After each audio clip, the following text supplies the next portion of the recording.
Strategies for Christian Coaches podcast live on Riverside and on YouTube and on Facebook. So this is a whole event. If you're normally a listener of our podcast, we will be uploading all of this audio to our normal podcast and releasing that tomorrow morning per usual.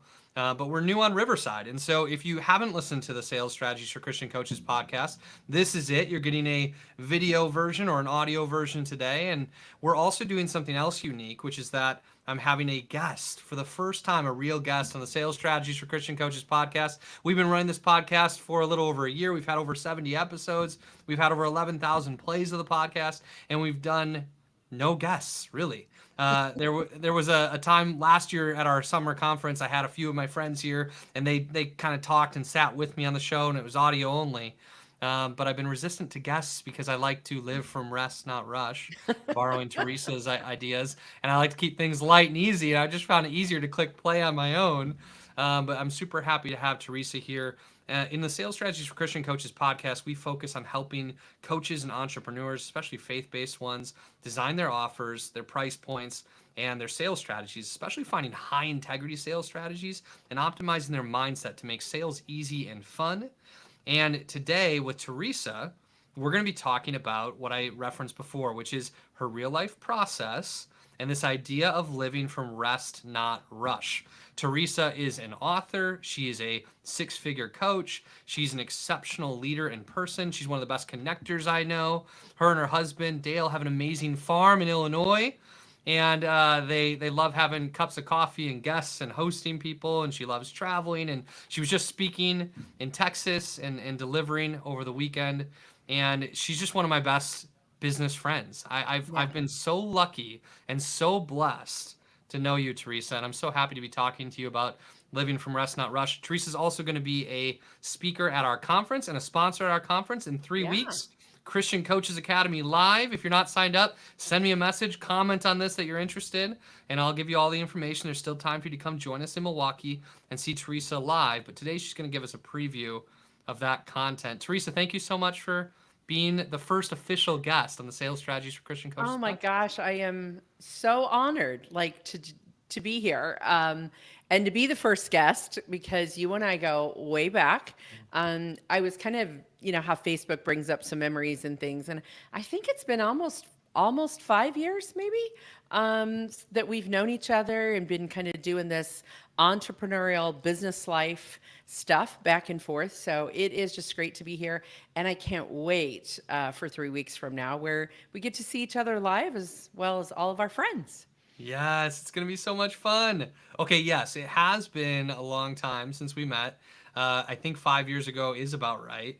Almost to the month, probably. Probably pretty close. Yeah. Pretty close to 5 years. So we met at a conference. That's one of the cool things about live events. And I learned that you were an expert on the Enneagram, among many other things. And my wife and I were just getting interested in the Enneagram. Yeah. And I I remember forgot Kara about and I had that. a call with you for you to Yes. help us Yes. navigate how do these different types of people Yes. support each other in relationship. That Zoom call was really fun. Yeah. And you may or may not remember this. You mentioned that I wrote a book back in 2022 called Do What Matters, Live from Rest, Not Rush, using the real life process. And Kara is actually in the book, your Yes. wife. So that's another little trivia question too. That Kara was a part of a community we had for a little while, and we used some of her story in our book as well. Amazing. Yeah. Amazing. And I wrote a review in it, so you could see me on the front cover Yeah, as well. Both of Justin, our yeah, names gave touch it an that book. endorsement. Yeah. So we're all connected. Yeah, and I remember being at your book launch party, which was super Yeah, fun, and speaking at yeah, some of your retreats. I'm so excited to have you come speak at our event coming up. yeah. It's And gonna be fun. you were part of our first ever coaches mastermind. You were actually I part of the was. inspiration of that, Faith to Influence. And Yeah, I don't when know if you you know that. said, I just have to tell this little story Yeah. because when you said six-figure coach, which I am, and beyond, which is really exciting, but I was not when I first started working with you. Mhm. So just a little shout out and testimony. The gratitude goes both ways for Justin and I because I came from a ministry background And as many of your listeners might, or, with that mindset even of, as a Christian, I should, discount my services or I should do these things. And Justin was so influential, you were, in helping me get over that mindset of, yeah, just really charging and setting your offers and your pricing. I hate to say the word charging, that's probably not the word I would use, but really putting your offers and your pricing at the value that it is. And, coaching in that way that the right people will say the right yeses and that sales is love. So all of those things come from my work with you, friend, back in the day. Yes, thank you. Thank you for shouting that out. Yeah, it was really fun to recognize as we were working together, like the value of your offer, and then like to notice the price point of your offer, which, like you said, is a common challenge that a lot It of the is. Christian entrepreneurs and coaches that I talk to are dealing with. And I think you and I came up with a strategy. It was like a step up process. Like, okay, I'm going to jump to Yeah. here and then It took here and then steps over here. the years, and now I feel like, especially the certification that we do with coaches, the offer and the value match, and I was able to figure out, it. And I say this to encourage people. It takes a little while to get that win-win sweet spot. Yeah. And many times we forget that. We want the fast turnaround, and God just kind of has a different plan sometimes of learning how to sell, learning how to do things with integrity and to step up and value yourself, and all of those, the work that we all are doing. And that's part of this conference I think that you have coming up, is doing that in community. You have such a great community already online, but getting to be together live is just going to be so fun to have those conversations around a table. Yeah, there's something special about that that There makes it is. different. Well, let's get to your stuff, Teresa. Okay. Let's talk about living from rest, not rush. Tell us what that looks like and why that's important to you.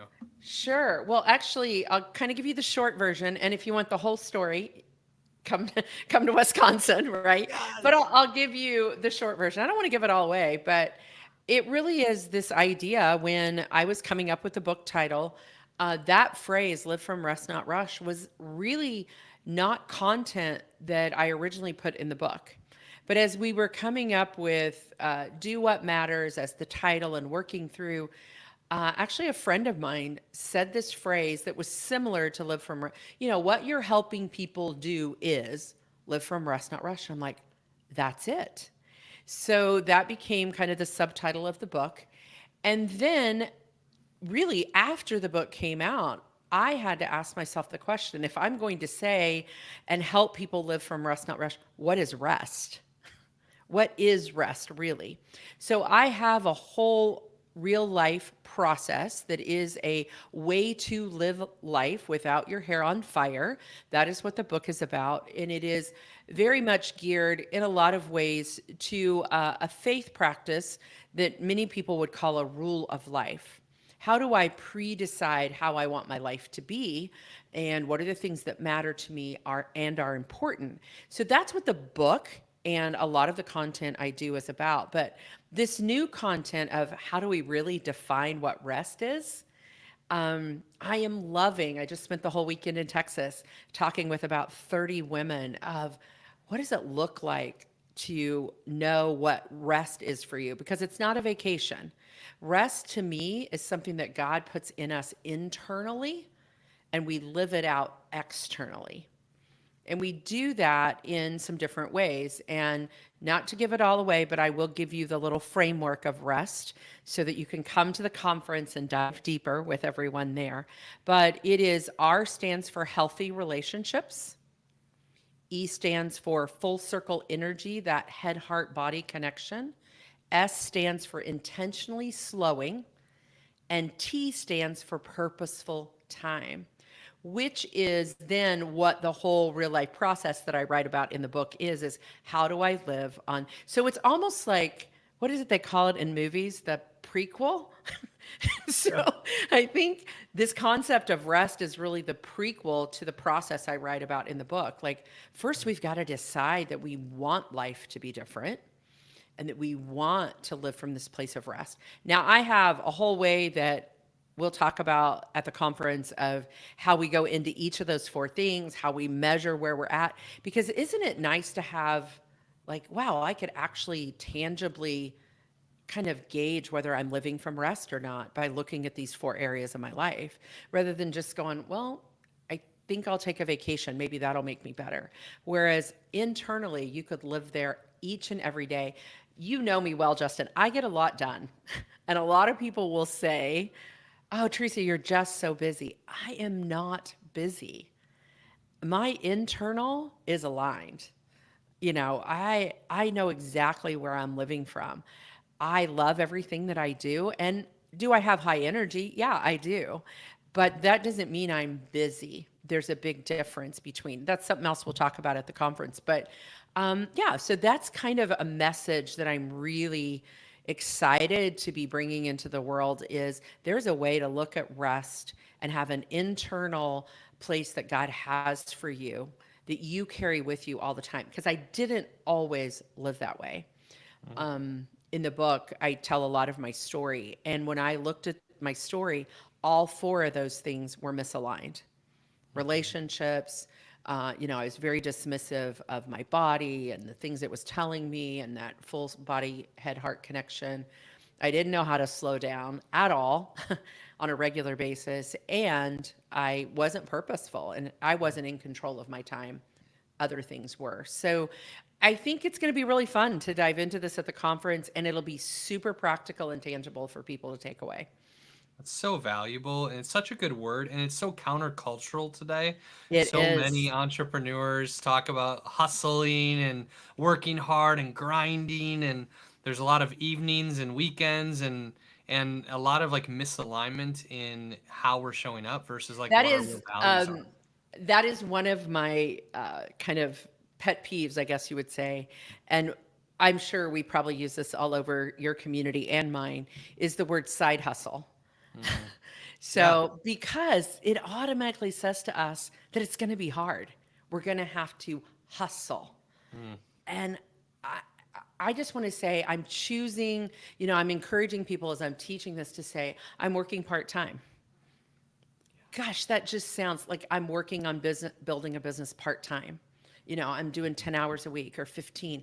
So different in your mindset of when you hear the word, oh, I got a side hustle going. It's like, whoa, that sounds like not fun, or that sounds like I'm giving up important things to go do this hustle out on the street somewhere. And so I'm kind of on a mission to get rid of the word side hustle, which is so popular in our industry, right? Like we Yeah. start with a side hustle. And I'm like, no, I'm choosing to build something part-time and hopefully it will grow into something that replaces. But for some people, they don't even want it to Mm. replace their career. I love Others that. do. So anyway, that's one of my missions. We'll talk about that more in person as well. I'm with you on that. And one of the things I often tell people is I don't have a big hustle muscle. I'm not Yeah, like the there you ultimate go. hustler. I like to take it easy. I like to have fun. I want to just, as much as I want to run an impactful business, I'm grateful Yes. for the success that God has provided. I just want to throw the next great barbecue in my neighborhood. Yeah. I You want just to I smoke want some to more meat.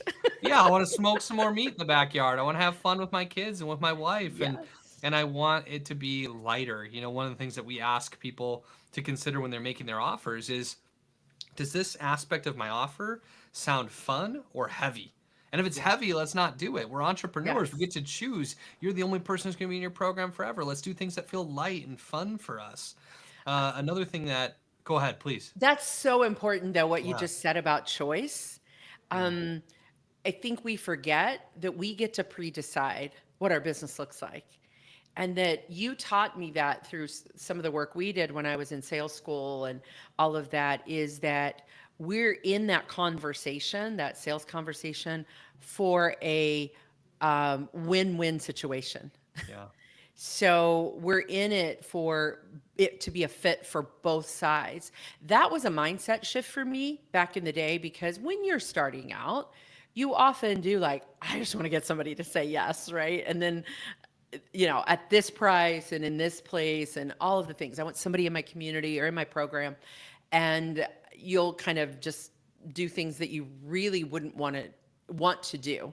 And so you really taught me that it's a win-win for both people. And Justin, I will say this, I've known you for a long time now. I've seen you model that over and over again.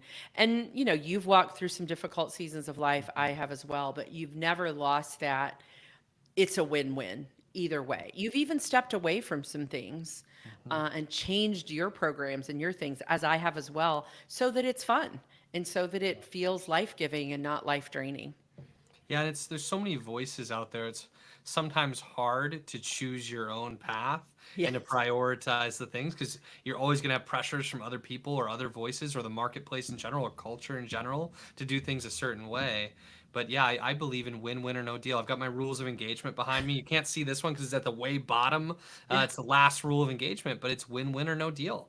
Yeah. Our offers have to be a win for our clients and they have to be a win for us. And if it's not, let's not do it. They need to be a win for our family. They need to, really honor God and the kingdom and all those things.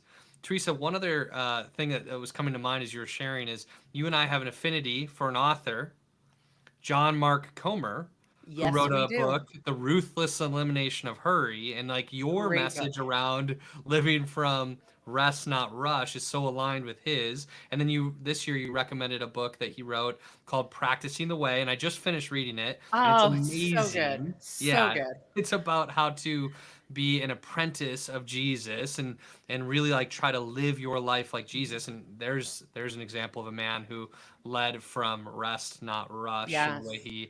he led his life and obviously as God, like the fact that he gave us that model is a pretty good indication of what we should do and how we should behave. Yeah, and I love, and I always say I started using this same passage because good word from Scripture is good word from Scripture, of the trellis and the vine. And John Mark Comer talks about that John 15 passage. I started using that several years ago. Actually, you can't see it. It used to be in my shot here, but I have a trellis and a vine here in my office, and I reference it all the time of that abiding piece. And I really feel if as business owners we can abide in in our life and our business, the two are not separate, they are all one, because we are one person. But if we can abide connected to that trellis and stay in that place, then we are going to live from a place of rest not rush. And there's actually some things when we get to Wisconsin and we share that I'll share more of some of that thoughts from the trellis and the vine. I've got some ways, even as a business owner, that we can use some language around that to keep ourselves in that place, asking some really good questions. I'm a farm girl, so I love the agricultural reference of the trellis and the vine and just how we can go there. So I'm super excited to share some of that as well. Okay, I won't have you steal all your thunder for this podcast episode, but I do want to ask for those who are like, wait, trellis, vine, abiding, like what are you talking about? Can you give the Yep. short version of this, like a simple version that's kind of Sure. actionable No, for that's a listeners great now? reference. So in scripture in John 15, paraphrasing, it is this idea that, if we are the vine and, Christ is the trellis, that we're staying attached Mhm. and that we're staying growing on that. And we don't separate God. This is my version for us as entrepreneurs, that we don't, go park God over here and then we do our business. That in our life and our business, we stay attached to that trellis. The word that is referenced there in scripture is the word abide or the word remain, if you like, that translation. Like, I've got to remain attached to, my stability, is the way I would describe it. So I will say this, the way I'll give the thunder a little bit because we'll explore it more at the conference. But one of the three questions I ask around that is, as you're reviewing your life on a regular basis and reviewing your business on a regular basis, you could look at it through even this lens of what do I need to plant right now, Mhm. right? So is there a new little piece of vine I need to put in the dirt that's going to grow up that trellis? What do I need to prune right now? things grow well. If you've ever had, rose bushes or grapevines or whatever, when we prune them back sometimes. So, what do I need to plant? What do I need to prune? And what do I just need to tend to? Meaning, it might need a little fertilizer, or it might just need, me to just take a couple leaves off. And I think when we look through that lens of even good questions on a regular basis about how we're attached to the trellis and the vine idea, that and you may have heard it through a business model of what do I need to stop, what do I need to start, and what do I need to continue. But I love taking it to God in this trellis and vine of what do I need to plant, prune, or tend. We have a tendency to cut off the whole vine, throw it out, and go find a new trellis and put our business over there on that trellis instead. Like I'm like, wait, maybe you just need to tweak your offer. Maybe you just need to be in a community, whatever it might be. But it's not about always pulling up our vine and starting somewhere else.